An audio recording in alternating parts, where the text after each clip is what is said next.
Hey, how you doing? My name's Ryan, and today I'm going over the newly announced LEGO Infinity Saga sets and finding out which ones are studs and which ones are duds. As a reminder, studs you want to buy, duds not so much. This is all just my opinion. If you want to buy all or none of the sets, by all means be my guest. I just hope you use videos like these to make smarter buying decisions. With all that out of the way, let's get on to the smallest set, not counting the junior one, Black Panther Dragonflyer. 3 figures at a rumored price of $20. I think this is a pretty cool looking set. The Shuri figure looks fantastic, and while the Black Panther and Chitauri Warrior figure I think are not exclusive, they still are nice inclusions here. The ship itself, while definitely minimalist in build, has a really unique design and I'm really happy about it. Although I do wish that the set in general took more influences from Black Panther as opposed to Avengers Endgame. I think for $20, it's worth the value. I'm calling this one a stud.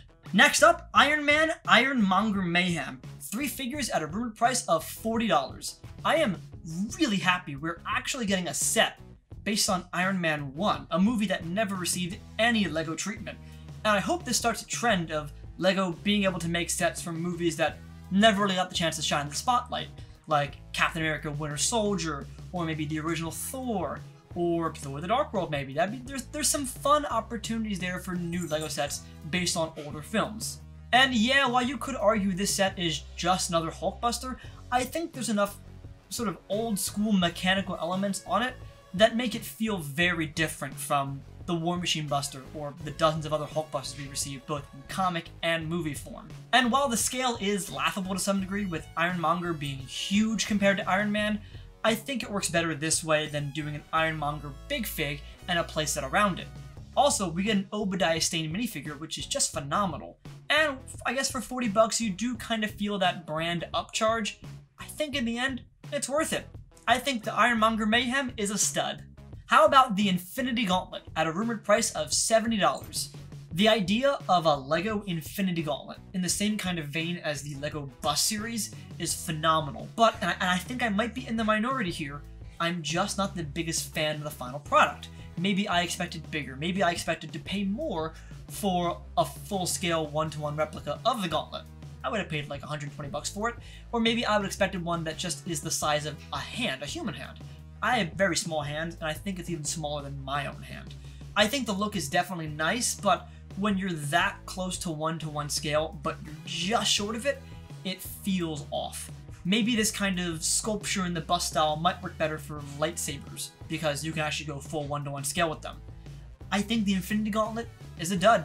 Next up, Avengers Endgame Final Battle. 7 minifigures, 1 big fig, 1 nano figure at a rumored price of $90.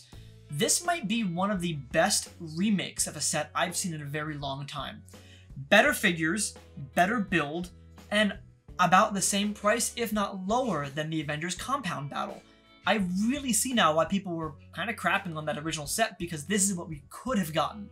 I think the new Thor and Scarlet Witch look phenomenal, and the new Thor figure looks pretty close to the one that I designed about a year ago. And I'm actually a pretty big fan of the bald Thanos big fig. I know some people wanted the full-on smooth head without a stud on top, but I think it works and it fits the style. Overall, this set looks phenomenal. The Ant-Man Quantum Tunnel looks great. We got another Ant-Man micro figure.